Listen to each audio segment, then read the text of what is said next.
আল্লাহ নবী তখন সাহাবীদেরকে বলছেন, ও আমার সাহাবীরা, দুইজন ব্যক্তি আমার কাছে আসলো, আসার পর আমাকে যেন ওপর দিকে নিয়ে গেল।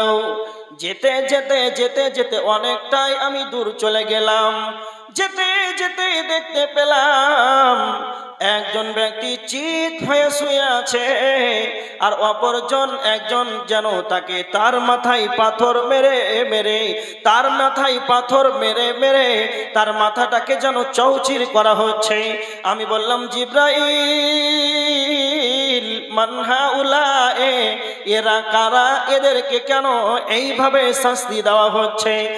তখন আল্লাহর নবীকে জিব্রাইল বলেন, ইয়া রাসূলুল্লাহ, আপনি সামনে অগ্রসর হন, আপনি সামনে আরো বাড়তে থাকুন, পরে বলা হবে। নবীজি বলছেন, আমি আরো সামনে এগাতে লাগলাম। যেতে যেতে যেতে যেতে আমি যেন অনেকটাই যেন অগ্রসর হলাম। যেতে যেতে দেখতে পেলাম একটা তন্দুর চুলহার মতো, একটা তন্দুর আখার মতো, ওপরটা যেন সংকীর্ণতা রয়েছে, আর নিচটা যেন ভিতরটা যেন প্রশস্ত রয়েছে, আর ওই আগুন তার ভিতরে রয়েছে।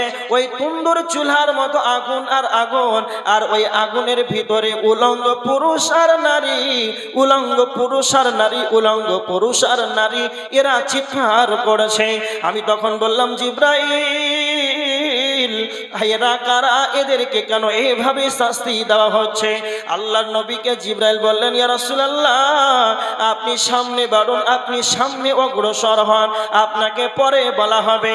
আবার নবীজি বলছেন, আমার সাহাবীরা, আমি যেন সামনে আরো যেতে যেতে যেতে যেতে দেখতে পেলাম আমি আরো সামনে অগ্রসর হলাম, আর সামনে যেতে যেতে যেতে দেখতে পেলাম একটা রক্তের নদী, একটা নদী, এটা পানির নদী নয়, এটা রক্তের নদী। এত দুর্গন্ধময় যুক্ত নদী, এখানে যেন টিকা যাচ্ছে না, এতটাই দুর্গন্ধময় যুক্ত।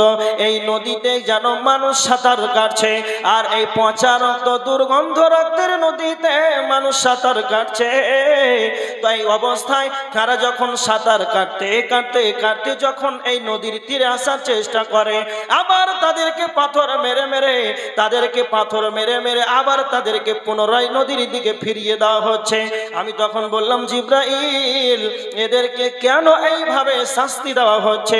এরা কি এমন করেছে, কেন এদেরকে শাস্তি দেওয়া হচ্ছে?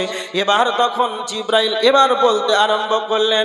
এক নম্বর, আল্লাহর নবীকে বলতে লাগলেন, আল্লাহর নবী, আপনি যেটা প্রথমে দেখতে পেলেন যে একজনকে চিত হয়ে শুয়ে আছে, তার মাথায় যেন চৌচির করা হচ্ছে, মাথাতে মেরে মেরে যেন চৌচির করা হচ্ছে, ওর কারণটা হলো, ওকে এই শাস্তি দেওয়ার কারণ এটাই, জিব্রাইল বলছেন, একে দুনিয়াতে কোরআন শিক্ষা গ্রহণ করেছে, দুনিয়াতে কোরআন শিক্ষা গ্রহণ করেছে, আর কোরআন শিক্ষা গ্রহণ করার পর সে রাত্রে ঘুমিয়ে ঘুমিয়ে কেটেছে, সে রাত্রিতে ঘুমিয়ে ঘুমিয়ে কেটেছে, এবং রাত্রি বেলাতে ঘুমিয়ে কাটার পর দিনের বেলাতে কোরআন অনুযায়ী সে আমল করে নাই, এই কারণে একে শাস্তি দেওয়া হচ্ছে।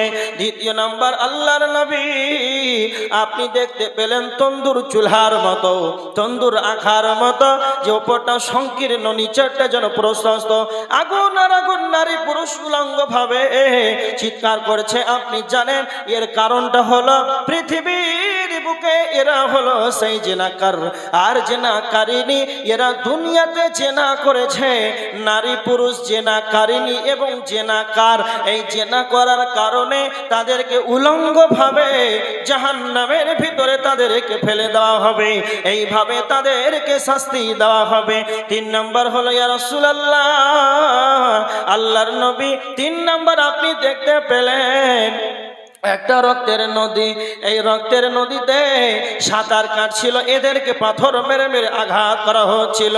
এরা হলোই তারাই যারা দুনিয়াতে সুদ খেয়েছে এবং দুনিয়াতে সুদ দিয়েছে, সুদ দেনেওয়ালা, সুদ খানেওয়ালা, সুদ দেনেওয়ালা, সুদ খানেওয়ালা, যারা পৃথিবীর বুকে সুদ দিয়েছে এবং সুদ খেয়েছে, যারা সুদ দিবে, যারা সুদ গ্রহণ করবে, দুই জনাই একই পাপী, একই তাদেরকে শাস্তি দেওয়া হবে। তার মানে যারা দুনিয়াতে সুদ খেয়েছে আপনাদের এলাকায় সুদ খায় না এখন, না? খাই। এখন মেয়েদের বন্ধন লোন, ছেলেদেরকে তো ছাড়ে না, মেয়েদেরকে ছাড়ে না। মেয়েদেরও টেনশন করে না যে টাকার দরকার, ওদেরকে বন্ধন লোন দিচ্ছে এখন। একেবারে হারাম সুদ। মায়ের সাথে জেনা করা এর সমতুল্য করা হয়েছে গুনাহ। কতটা খারাপ হতে পারে! সুদ থেকে বাঁচা খুব বড় দায়। এখন বর্তমান সমাজে সরকার এমন ভাবে আপনাকে নিচ্ছে, কিভাবে গুমরা করছে আপনি বুঝতে পারবেন না। এবার দেখেন, আমি কিন্তু কয়েকটা আলোচনা করলাম না। মানুষ তো জাহান্নামে যাবে, তো কেন যাবে এটা প্রশ্ন আসে না মানুষের কাছ থেকে, যে এত সুন্দর মানুষটা কেন জাহান্নামে যাবে, কেন যাবে? এই প্রশ্নটা আমারও এসেছে। এই জন্য আমি কোরআন হাদিস দেখে আমি স্টাডি করেছি যে মানুষ কেন জাহান্নামে যাবে। কোরআন থেকে দুটা বললাম, যে যারা আল্লাহ দরহি হবে, দুনিয়াকে বেশি বেশি করে অগ্রাধিকার দিবে। কয়টা কারণ হলো? দুইটা। জাহান্নামে যাওয়ার দুইটা কারণ। আর হাদিস থেকে দুইটি কারণ বললাম। একটা বললাম যে আল ফাহমু আল ফারজ, একটা হচ্ছে জিহ্বা তার মুখ, আর একটা হচ্ছে লজ্জা স্থান। তাহলে কারণ কয়টা হলো? কথা বলেন না কেন? চারটা। আর বুখারী শরীফ থেকে তিনটা পয়েন্ট বললাম। কয়টা হলো? পয়েন্টগুলো মনে রাখেন। সাতটা হলো। স্টেজে পানি নাই।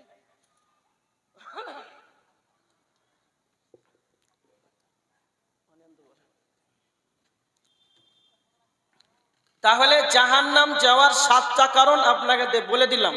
এবার দেখেন,